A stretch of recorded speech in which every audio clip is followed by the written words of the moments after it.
Good morning. Welcome.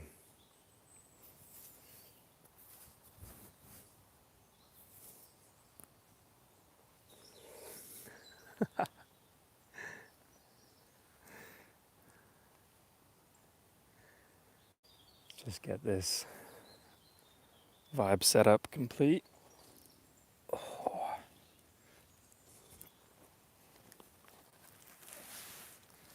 Get a little morning sit in. So, one of the first things a meditation teacher says to you in any video or any gathering that I've been to is, or a yoga instructor or any of these people, they'll say, "Are you sitting comfortably?" And in my case, the answer is no. I don't think I've been able to sit comfortably for 20 plus, I don't know, 25 years. I'm 35 now. I think probably the last time I was sitting comfortably was when I was 10, maybe. So, goodness grief. It is painful for me to sit down. It is so hard for me to sit comfortably. Both physically, just crossing my legs like I'm trying to now, and mentally, just not moving and being still. And I think this is pretty good kind of map for what it's like for all of us. The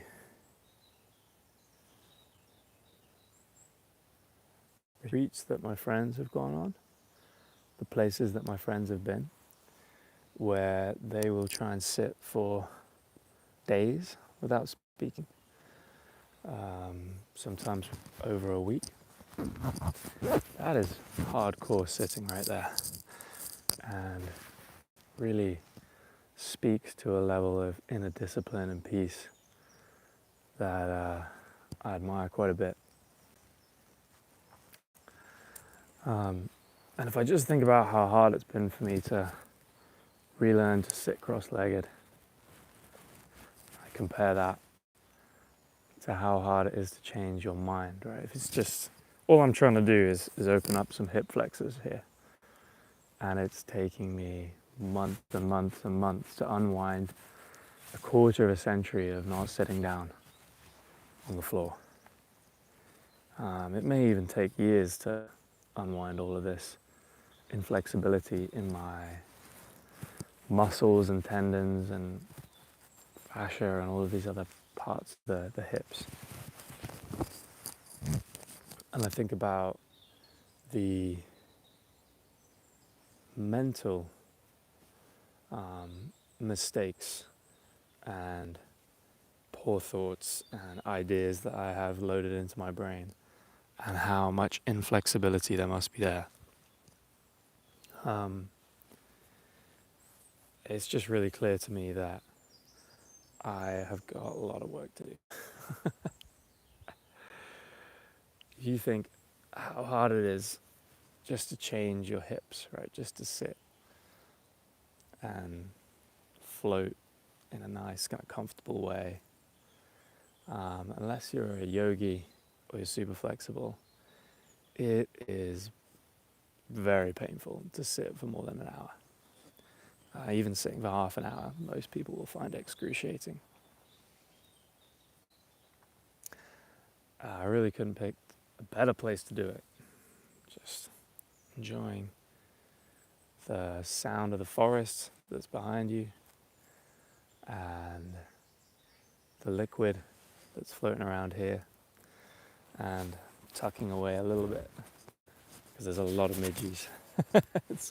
They may or may not come up on the camera, but there are hundreds and hundreds of midges floating around searching for feed. So if I'm moving, it's to gently sway the midges away. But it is an absolutely beautiful place to be doing it. Yeah, it's yeah.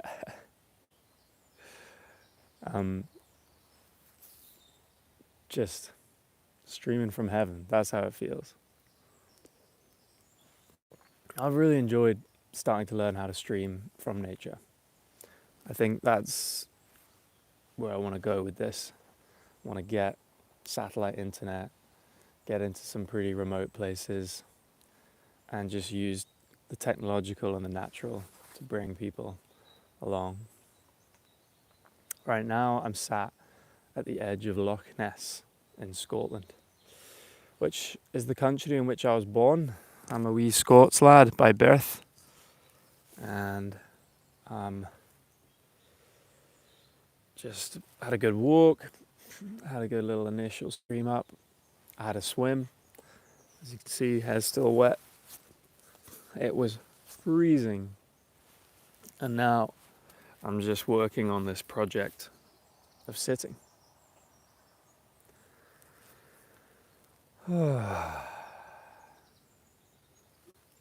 I'd be very curious if anyone here is pushing themselves in some of these dimensions. I mean, just revisiting childhood places has me revisiting lots of aspects of childhood. I used to sit down in assembly on a flat, kind of hard floor and listen to the teachers, prattle on for hours. But now, even sitting for half an hour is quite something. Look at where the light's moving.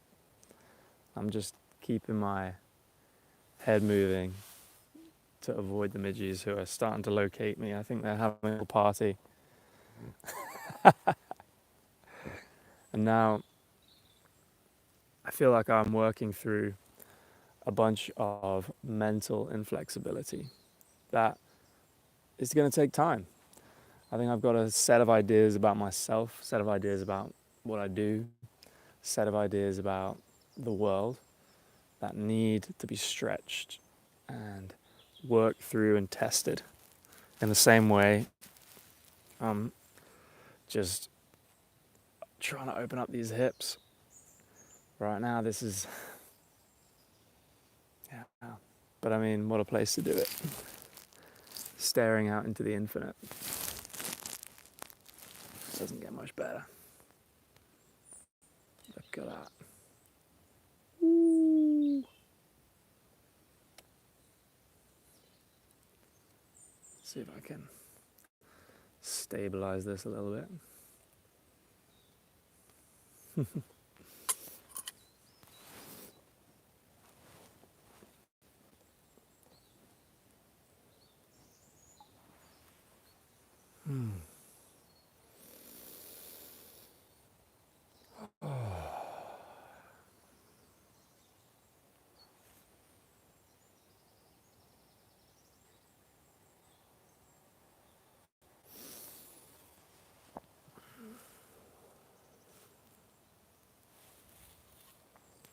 Gotta say, this is about as perfect a morning combo as I have.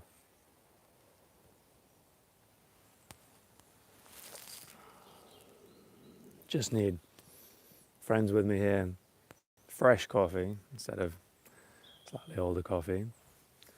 I think this would be about perfect. And yes, definitely a fishing net to cover up.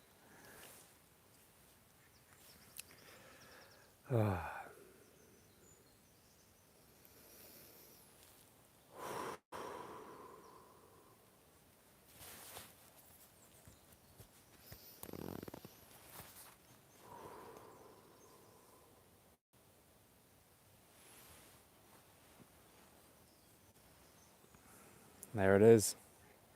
And now the light is reflecting off the water, hitting the trees. You just see a little bit of this. Oh my goodness, look at that. So glad I got to capture this with you. Brief little cut through the clouds. The sun's breaking through. You could see it just reflecting off the forest. the way the light and the liquid play together. Just, here we go. Let's just follow that. There we go. The ripples, that's perfect. Oh, that's amazing. It's just, oh, there we go. Absolutely amazing. I just got asked, when did you accept Lord and Savior Jesus Christ? Well, never, because I'm not a Christian. And I think Jesus was a real person, but I don't believe he came back from the dead. I think he had a bunch of great ideas, and they were written down on pigskin, and then they got molded by a bunch of people who wanted power. So I'm not a Christian. I reject every single organized religion. So that's my answer to that question. I'm here in nature. I don't need somebody wading in the comments telling me what to believe or asking me a question that assumes an answer. You can lead the stream. There we go. Fantastic. Look at this.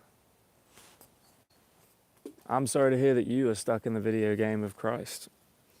If you think that your religion is correct, why are all the other ones incorrect? I can argue this all day because I grew up in a cathedral. So I know, I've read the full Bible, I've studied in Bible class, and I've debated a bunch of scholars. And you are not about to wade in here and ruin this morning with religion. It's not happening. But I'm having a very good time here, just exploring nature as it was intended. This is like the perfect setting for me.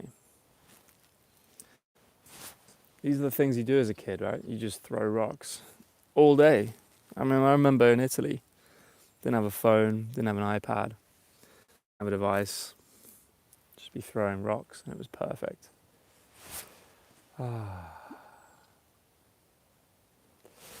Kamala or Trump? Great question. Well, I'm a tax-paying, non-voting US visa-holding immigrant.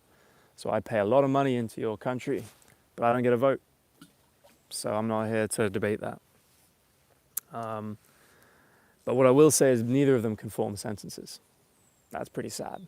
You watch either of them in an unstructured environment and you write out what they said, they actually cannot form grammatically correct sentences, both of them. And that is really striking. Well, I've made so much money I don't have to worry about taxation. So I'm not really worried about which way the election goes. The election only matters to people who are trying to earn their living, right? If you're rich, elections matter. And that's the brutal truth. Because you can buy every service that you want. Elections only matter for people who can't afford everything they need. And that's the brutal, honest truth, is that as soon as you reach a certain level of wealth, you don't have to care about politicians because you can buy everything you need. If you're poor, you have to care a lot about who your politicians are because they take my money and spend it on you. If you're rich, you're just kind of handing over 10 to 30% of what you earn each year or own every decade. And that's given to the people who can't afford things. Yeah, but that's the truth. The bottom line is the top 10% of earners or owners, because earners don't make very much money, it's owners who provide all the wealth to every country. The people who own equities, the people who own capital, the people who own stocks, they're the owners. And if you're an earner, you are always losing. That's correct, Patrick. I'm at Loch Ness. Yeah. And if you don't own anything, then you will be owned by people who do own things. That's the harsh reality that I realized over a decade ago. And there's no other way to get around it. You're either an owner or you're owned. So if you don't have a house, if you don't have any stocks, if you don't have any equity in any companies, if you don't have a retirement account, if you don't have any of these things, if you just have your earnings and some cash, then it will be people who own equities, who own businesses, who own credit card companies, who own real estate. They will be in charge of your life for as long as you live.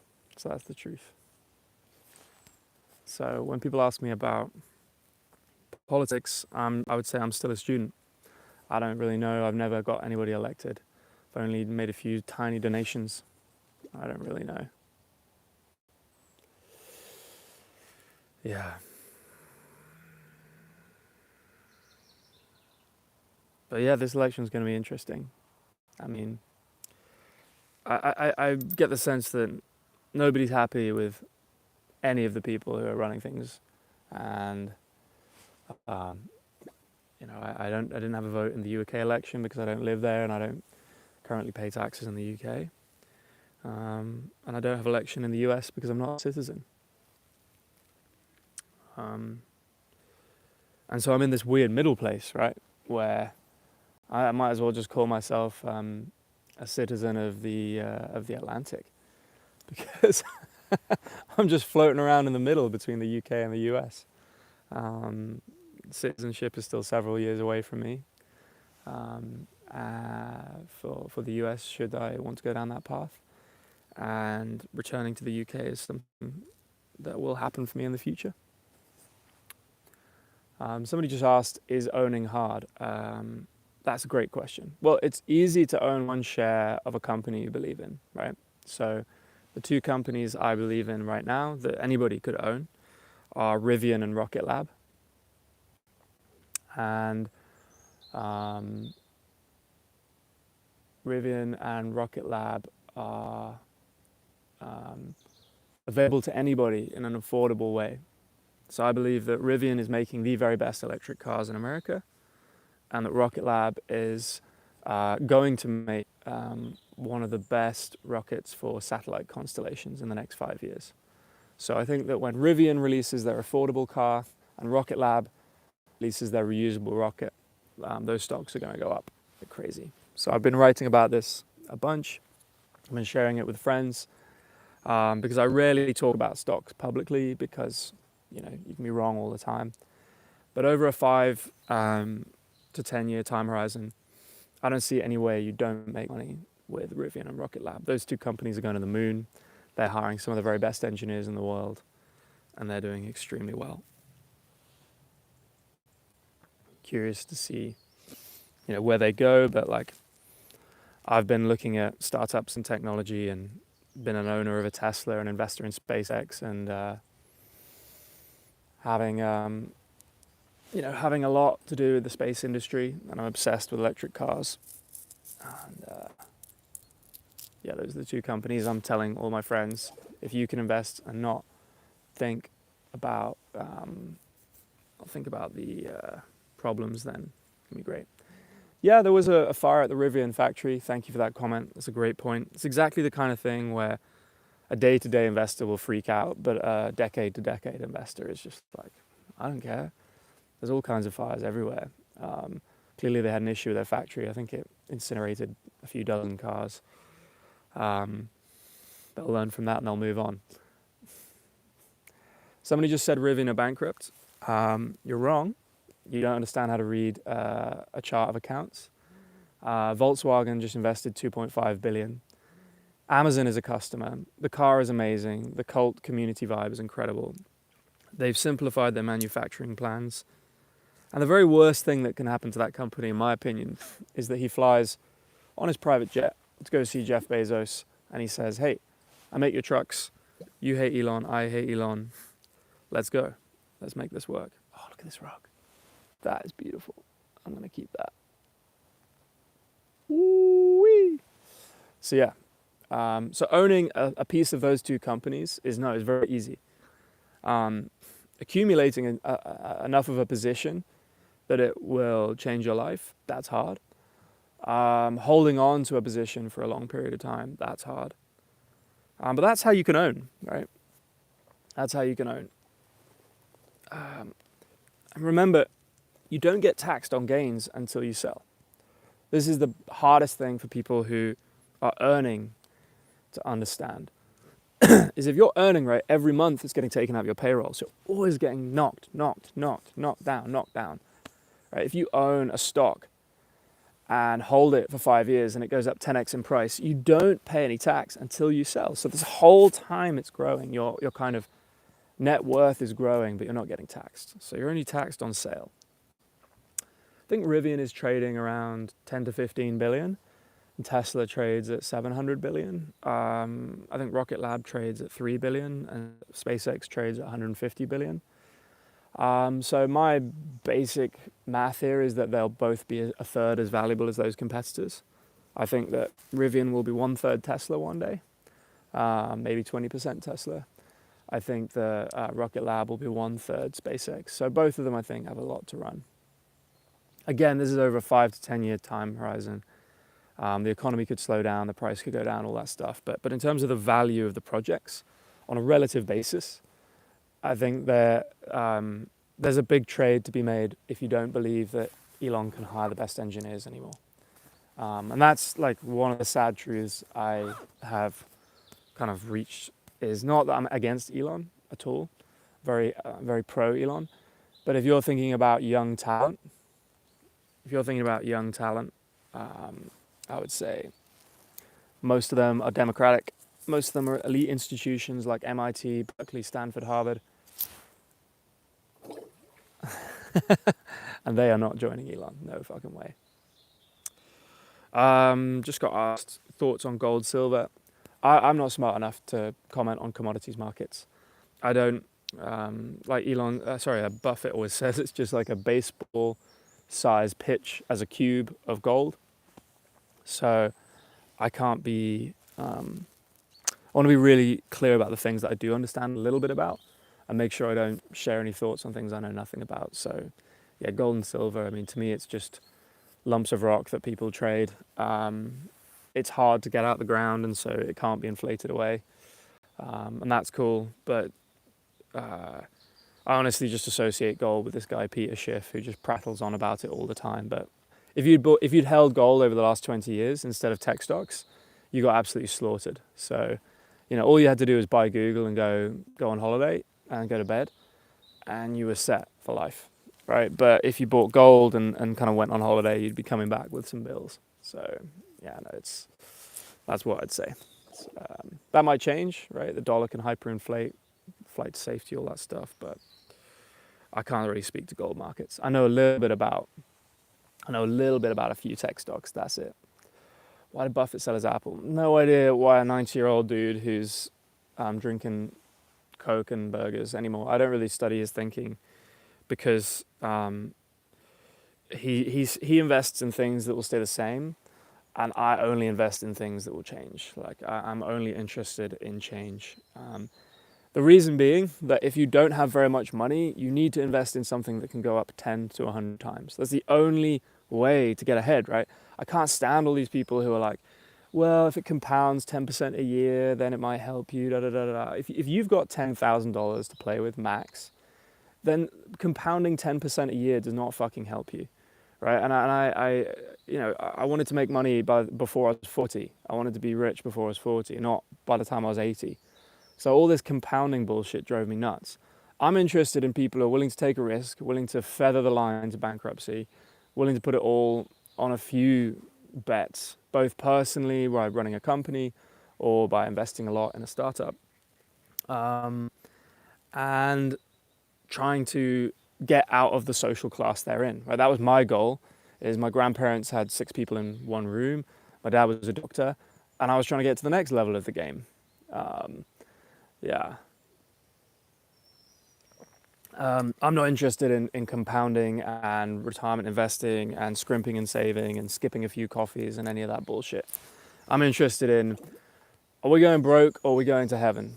Are we? And it's not even heaven when you get there, but at least it's relaxing. At least it's like, okay, I don't have to work. I was interested in that. Where what I work on today is what I want to, not what I have to. And that's been my life philosophy ever since I was 18. Oh, hello, duck. Well, I'm not throwing any more rocks now the duck's there. Hey there, fella.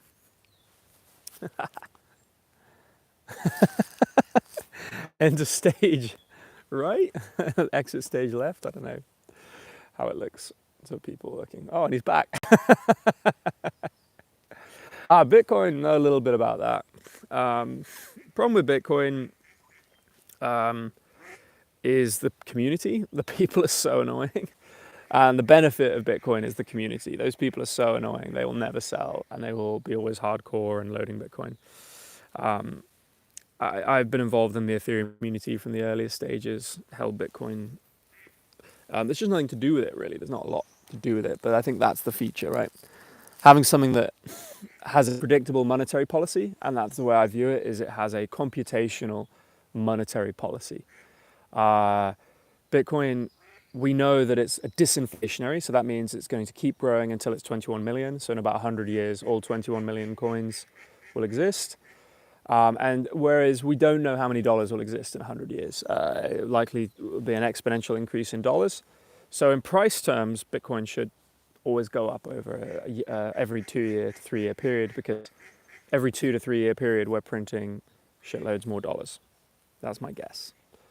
But in purchasing power terms, it probably should still be good as well. I think you don't really appreciate Bitcoin until you lose access to your banking accounts, either because you get blocked or something gets paused or you try to make an international wire.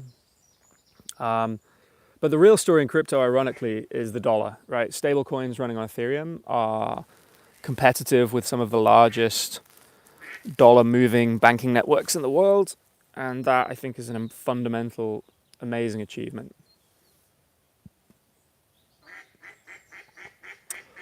Yeah, Bitcoin, it's monetary policy that doesn't depend on politicians. To me, it's computational, predictable monetary policy in a world where every single government, their incentive, right? If you're a politician and you've always dreamed of being in power and suddenly you get into office and you're presented with empty coffers, your incentive immediately is to go and fill those coffers with a bunch of new cash. And so that can happen through things like quantitative easing, loan extensions, bond gilt manipulation, interest rate shifts. And we're seeing this right now, right? The Federal Reserve is going to kick off a cut in interest rates.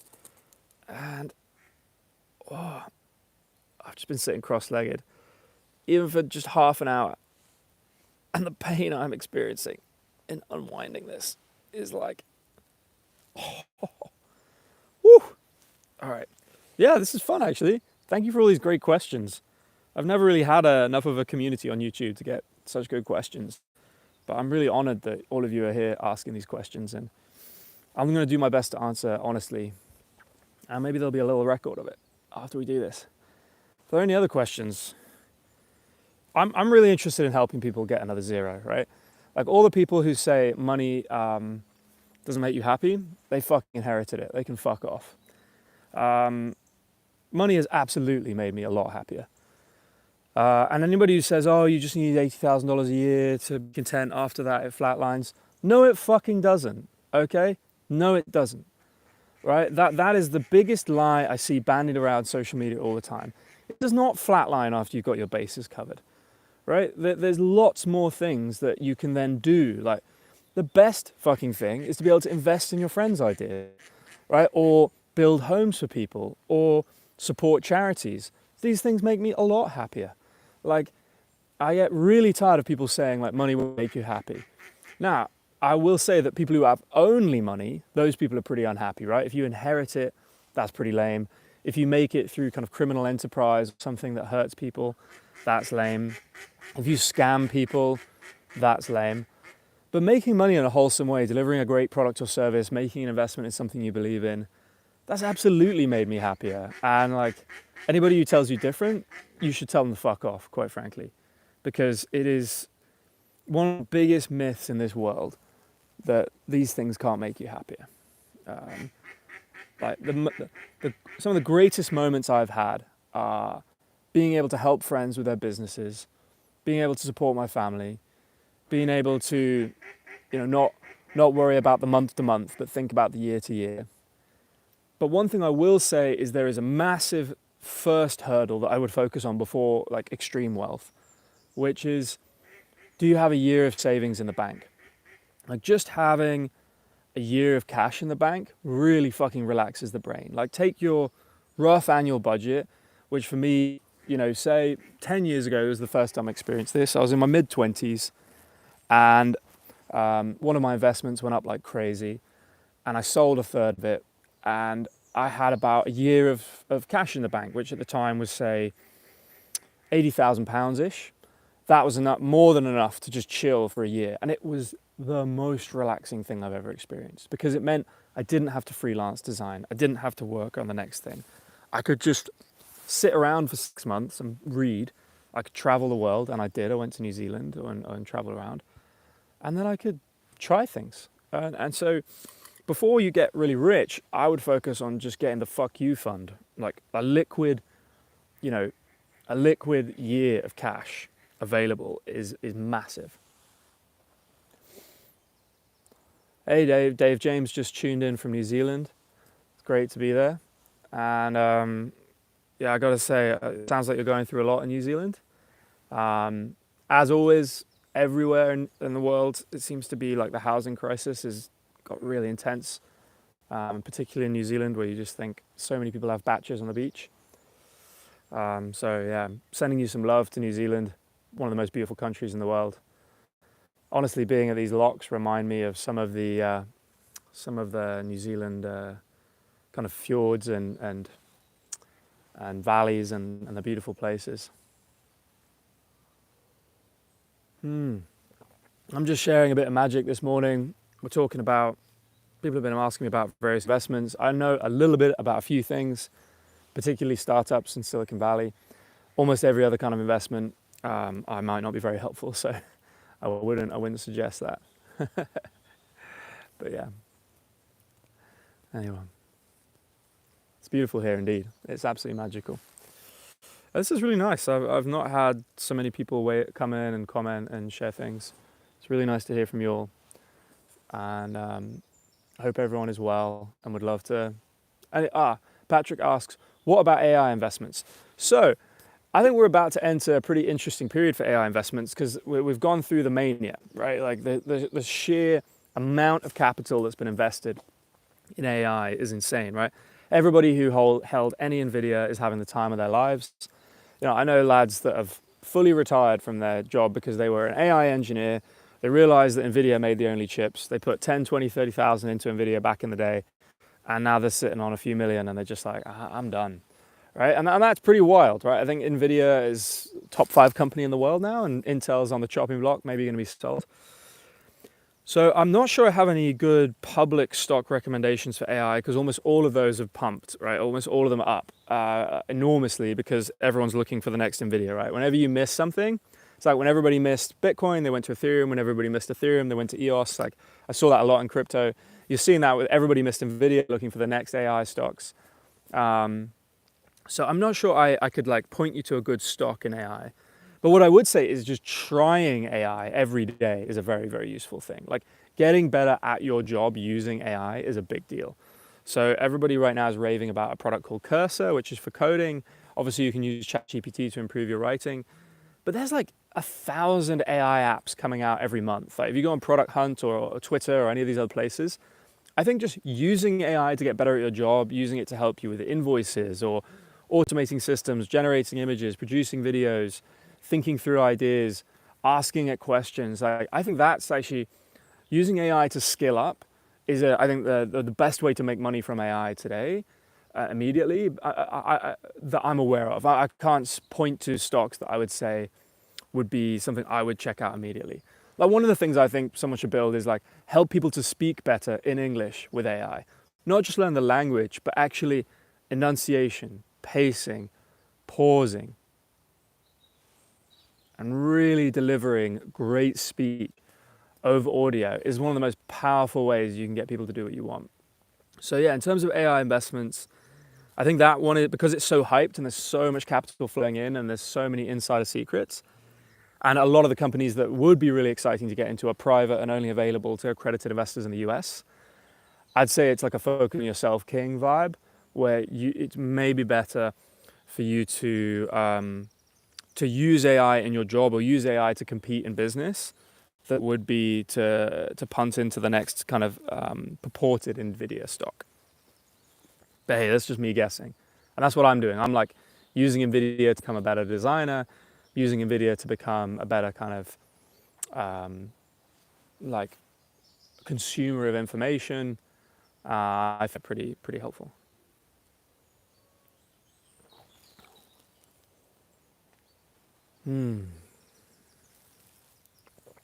But yeah, this really is pretty magical. And it's been really fun actually just sharing it with you guys and anyone who's streaming in. But yeah, I'd be curious where people are kind of coming in from. What's your next big financial goal? Like, do you want to get a house? Do you want to start a family? Do you want to help your parents? Do you want to build something? Do you want to start a business? Do you want to leave your job? Like, when you think about money and that pain and that lack of it, what does another zero, right? If you've got $10,000, what would $100,000 for you do for you? If you've got negative $30,000, what would a net worth of $0 do for you? You know, how would it make you feel? How would it change your reality? How would it change your day? How would it change your moment-to-moment experience? Because so much of my life, I've been obsessed with numbers. I mean, I've just been plagued by numbers and always thinking about that. And my lack of numbers, right? Like most of my 20s, I was poor and like in debt and trying lots of businesses that didn't work. I'm not like that anymore. So I'd be curious. Woohoo! There we go, the ripples. And if I'm moving a little bit, I'm swaying. It's partly to work on my flexibility and partly, you know, Divyansh, Twitter. Yeah, I paused it. Paused my Twitter. So I deactivated it. I don't have access to it. Took some time off Twitter and now I'm streaming on YouTube, which is way higher dimension. I've really enjoyed the 15 years I've been on Twitter, but I'm done. I know I'm not in South Africa. I'm in Scotland. I'm going around all of my childhood memories and exploring this magical country and finding magical rocks. Look at that. Ooh, that's a good one. Yeah. But yeah, I used to be pretty active on X and Twitter. Oh, no, I'm not really opening DMs. Played around a little bit on Discord, but I'm kind of just trying to explore other social mediums, right? Like I think that on Twitter, if I write something that's a bit confusing and it goes viral and you hate me, I think that's kind of half your problem, half my problem. Like it's very easy to get confused. But what I'm finding on YouTube is it's a lot harder to think that somebody's evil when you're in conversation with them or when you're seeing them share their opinion using their kind of whole body.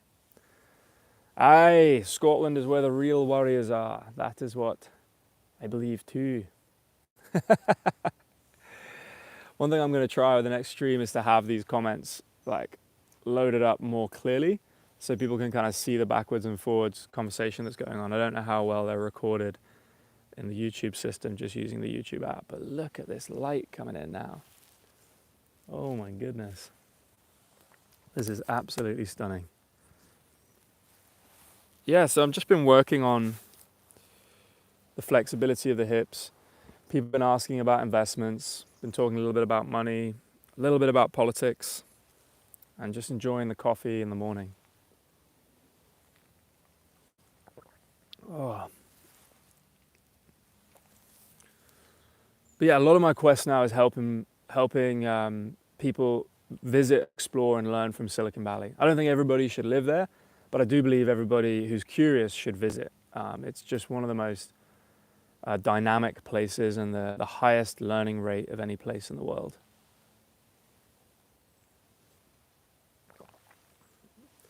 Be curious if anyone here is like wanting to visit Silicon Valley. you comment, because I'd love to try and help you make your first visit, either splitting a plane ticket with you or finding you some accommodation or getting you out there and just getting you amongst it, because I love seeing new people absorb the valley and the bay and hearing about all the people they meet. That's just really special.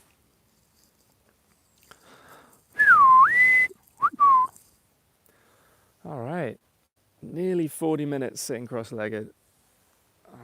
Definitely got my butt raised, but this has been less painful than most times. It's been very enjoyable to just share this with you. What you may not, I'm just dodging midges sometimes. They're kind of in and out my ears, in and out my hair, in and out my every possible millimeter of skin you expose, midges will come in and attack, which is honestly how Twitter feels sometimes. It really does. I feel like any little mistake I made in the way I phrased something, because I had tens of thousands of followers, I was just getting absolutely cooked some days, and it was distracting. Here we go. Listening in from Paris, France. Well, lovely to have you here. Paris is a pretty beautiful place to be. So, not doing this stream to create jealousy, just doing this to bring people somewhere beautiful. Maybe you're on your phone in the dark, maybe you're in bed, maybe you just need a little escape from wherever you're at right now. And this is just the most peaceful place I've been on our Scottish tour. I'm just so lucky with the sun coming through. There are not many days where you get to bathe in Loch Ness in the sun like this. If anyone has any other questions about investing or building wealth or figuring out the startup game or Silicon Valley, or even we could talk politics. I wouldn't say I'm an expert, but I know a little bit about it. I'd be curious to hear what you're thinking. A lot of what I'm thinking is about what happened to my country during the time I was gone. I've really been gone from the UK for about 15 years, and it's pretty shocking to see the results of a sideways economy, right? The per person GDP of the UK has basically been flat. So the population has gone up, but the earnings per person has stayed the same, and it's just created so much tension. Like, everybody who is earning is really struggling. Yeah, Patrick, you guessed Loch Ness, and you were correct. Imagine if the Loch Ness monster just came out, it would be that'd be the stream of all streams. But sadly, I don't think that's going to happen. But it's a beautiful myth. If you haven't heard the myth of the Loch Ness monster, it's a Scottish myth that somewhere in this loch exists a large, totally unknown kind of aquatic beast. There is the Loch Ness duck, though. He's coming in. He's coming in now. Hey there, buddy. Thanks for adding a little backdrop. Oh, yes. Okay. Doom, doom, doom, doom, doom. I lived 28 years in the UK, came back to Paris on the cusp of Brexit. Yeah, that was an interesting period. I've gone backwards and forwards on Brexit. I don't think I have a much intelligent commentary to add. But one thing I will say is, if you look into how the euro is printed, it's pretty dark. The actual creation of currency, like who pushes the button that creates more euros? Who pushes the button that creates more dollars? Who pushes the button that creates more pounds? Like, seriously, there's somebody who is paid to sit at a computer and go beep, and then more currency units are created in a computer. I've gone down the rabbit hole on that. I'm still not an expert in that. I'm still learning every year about how insane that system is. But I would say, of all the systems I've looked into, the euro is the darkest one, by far. So I'm a big fan of like the European region and that kind of integration and sharing of culture and vibes and like movement among the countries. But when you think about how a euro is created versus a dollar versus a pound, I'm going to put the euro right at the bottom of that pile. And I'm going to hold pounds and dollars, thank you very much. Certainly not euros. Because Europe, the European Central Bank is one of the most opaque, weird, and kind of dictatorial systems I've ever seen. And then the IBIS, the International Bank of Settlements, BIS, Bank of International Settlements, yeah, BIS. That is pretty dark.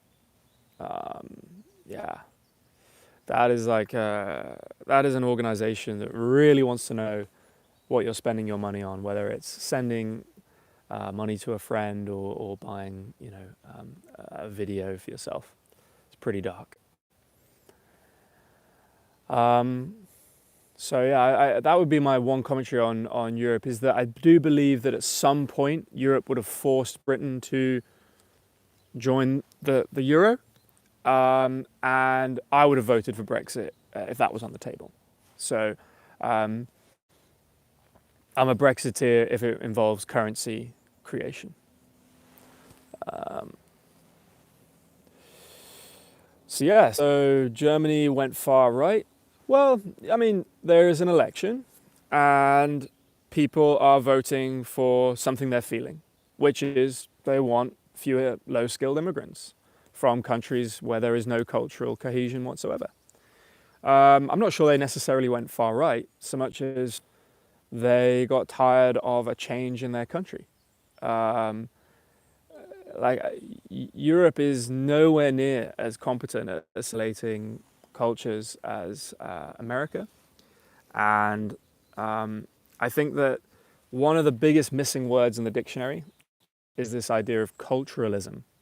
All right, if we talk about PayPal versus Stripe, I can talk about their culture all day, right, and say that I think Stripe's culture is better than PayPal. But if I talk about certain regions of the world and their cultures, I will quickly get called a racist. And I experience this a lot. I think that some cultures are better than others for different things. Like American culture is better for working. Like if you want to work and earn money and like not be in the class you were born into, I left the UK's culture because I found it terrible for entrepreneurship. But when it comes to art and design and fashion and music and almost everything to do with creativity, I find British culture better than American culture. That's why Brits are paid so much when they go to America, British creatives. But if you keep extending that conversation onto immigration, then you get into a lot of hot water and a lot of tension, and you get kind of labels like far right thrown around. Here's my biggest take on this. It's not just net migration, right? Just looking at inflows and outflows of people, like I outflowed from the UK. I'm not sure somebody equally skilled inflowed in, but let's just focus on one other factor, right? It's not just net migration, it's net multiplication. So if a whole bunch of people move into a country, right now in the UK we have 700,000 a year, and let's say their birth rate is 3 times higher than the average Briton, that means that in 20 years, like half the country is people who don't have a single generation of anchoring to their community. America's never experienced that. Like, and on a net level, there is a flow of immigration, both legal and illegal, and then there is a multiplication of those people through a birth rate. And through the importation of their family, and through marriage. So one of the things that I think is missing in the numbers of the last 20 years of net migration, say in the UK, is the multiplication rate of those people, right? Like if you can have, say, 8 million people who do not have any family here, move here over 20 years, and their birth rate is 200% higher than the locals, then very quickly you have 30 million people who are one generation removed from the migration, right? Like you just do the numbers over a 20 to 30 year period. The differential on birth rate leads to some real tension, because then you're in the situation where you're fighting for the people who've been there for 3 or more generations for the schools, and then you're importing your parents and trying to get them into the NHS. And so at both ends, you're importing young people and competing for schools, and old people and competing for beds in the NHS as they die. So if you think about the birth rate in terms of childcare and the death rate in terms of the cost on the NHS, and lo and behold, those are the two things where the whole of the UK is getting smashed. We can't find homes for young families. Schools are getting filled up instantly. And my father, who gave 40 years of his life to the National Health Service, just said, a lot of the people who are showing up are coming here for the NHS. And that's just a fact. So another really strong opinion I have is I don't believe people over 50 should be allowed to immigrate without paying kind of an enormous tax to get in. Right? If you're trying to immigrate after 50 to the UK, what fucking use are you to this country? I would argue very little. Because you're reaching the end of your career, you probably aren't going to have any more children, and you're really just looking to see out the rest of your life and get healthcare until you die. So that's one of my strongest opinions, is that if you're in your 20s and you want to create a family and you want to get a job and you want to pay taxes, great. If you're in your 50s and you've kind of fucked up in your life and you want to move here and rinse the NHS, piss off. That's how I feel. And I say this as immigrant to the US, right, which took me 5 years to immigrate legally. I had to do lots of trips, lots of work, lots of paperwork, 3 applications. It was super intense. So, those are some of my super strong opinions on immigration. And now they're buried in a video, and we'll see if they wheedle their way out. But it's easier to share them verbally than to type them out and get pilloried on Twitter. So as an immigrant to the US, I'm not anti-immigration, but legal immigration, especially from people who don't want to do any integration and who then engage in rapid multiplication, those people are awful. So that's my perspective on all of this, is that we do not use the correct language to differentiate between brilliant people who want to make their life in a country, people who fall in love with people from other countries, and the reality of what's going on in Europe, which is people who have no cultural desire to integrate whatsoever, showing up and rinsing the system. And that's certainly viewed as a contemptuous perspective. You went back to NHS because, you left the NHS because that got worse over time. Why did it get worse? Because lots of old people immigrated. The amount of old parents that got imported by young immigrants was astronomical. And the NHS had less and less funding because we went through austerity. And there was an immigration crisis in terms of old people, right? The real crisis is not just the number of people, it's the economic productivity of people, right? If you look at the tax receipts for immigrants, it is pretty savagely low. And that means that they're not economically productive on the whole, particularly if they're over 50, right?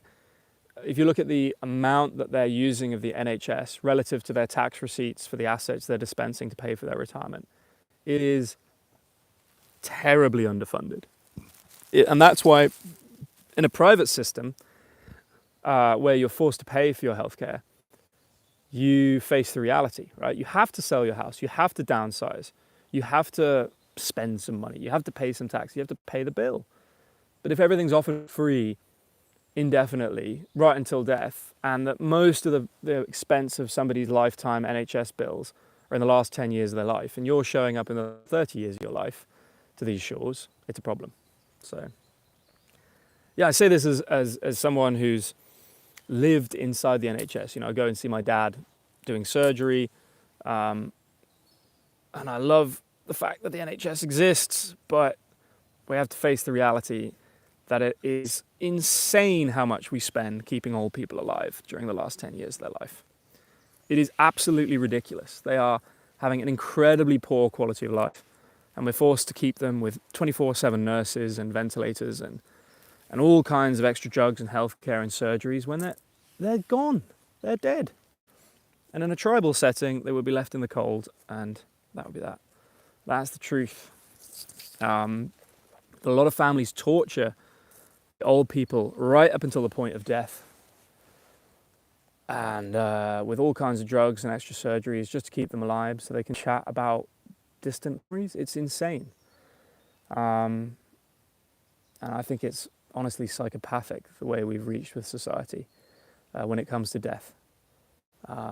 If somebody has cancer in 3 organs and they're in their 80s, it used to be possible just to let those people go, right? Just to let them go. It is time for you to move on from this mortal coil and move to the next realm. And whereas what we do now is we fill them with all kinds of amazing chemicals that can kind of jack them up and keep them going. And we'll still perform surgery on them in their 80s. Just mental.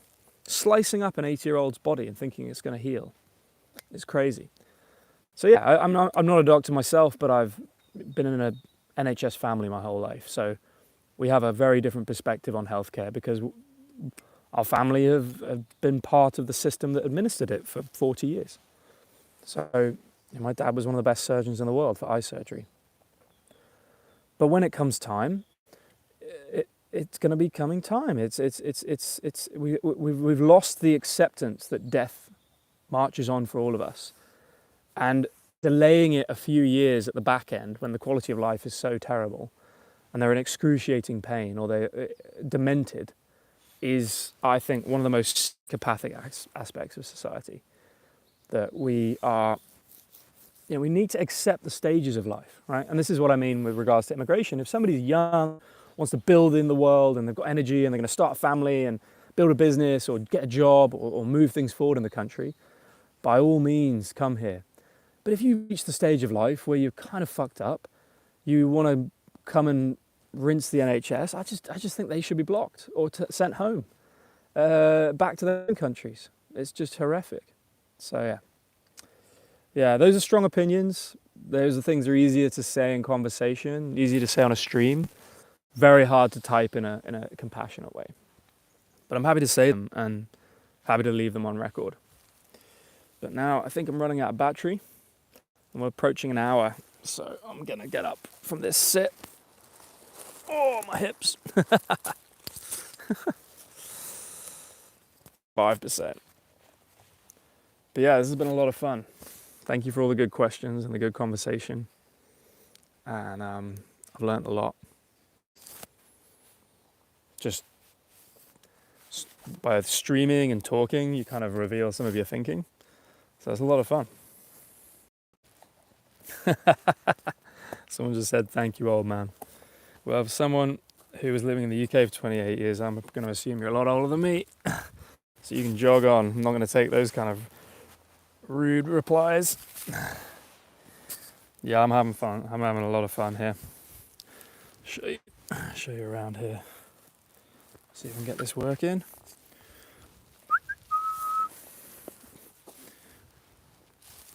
There we go. Check this out.